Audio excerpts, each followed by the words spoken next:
আপনি মহিষ কতদিন যাবত পালছেন? মোষ ছোটবেলায় পালি পারিবারিক ভাবে।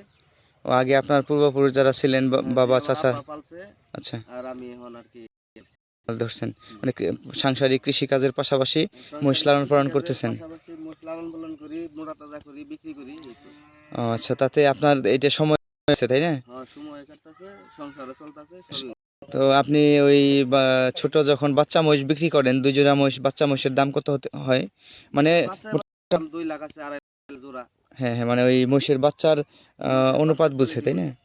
আর বড় মহিষগুলো জোড়া বড় কত বিক্রি করেন? তোতাবাড়ি দুইটা আনছিলাম 4 মাস আগে, আনছিলাম 4,10,000 দিয়ে। আচ্ছা আচ্ছা, মানে তখন বয়স কত ছিল? বয়স ছিল, এখন দাঁত যেটে গেছে, কানি উঠে গেছে। ও এখন হলো এটা বিক্রি করলে মোটামুটি টাকা। এটা কি মোটামুটি আপনি এখন বিক্রি কি বিক্রি ওই করলে আগামী 5 লাখ কোরবানি টাকা। ঈদের আগে রমজান বিক্রি করবো। রমজানের ঈদে? হুম। ও, আর এই যে এখন বাড়ির পাশে নদীতে এই মহিষগুলাকে গোসল নিয়ে গেলেন, আর নদীর মানে আপনার পাশে। মনের যে অনুভূতি আনন্দ, হুম।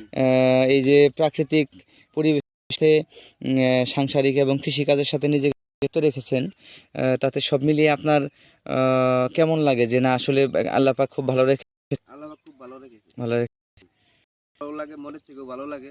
আচ্ছা, নিজের সন্তানের মতো হুম। করে যত্ন করে লালন পালন করছেন, তাই না? হ্যাঁ, হ্যাঁ।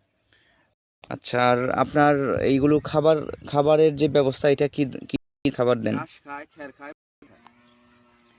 ও, ঘাস খায়, ভুসি। এইগুলো খায়। আচ্ছা, ধন্যবাদ আপনাকে।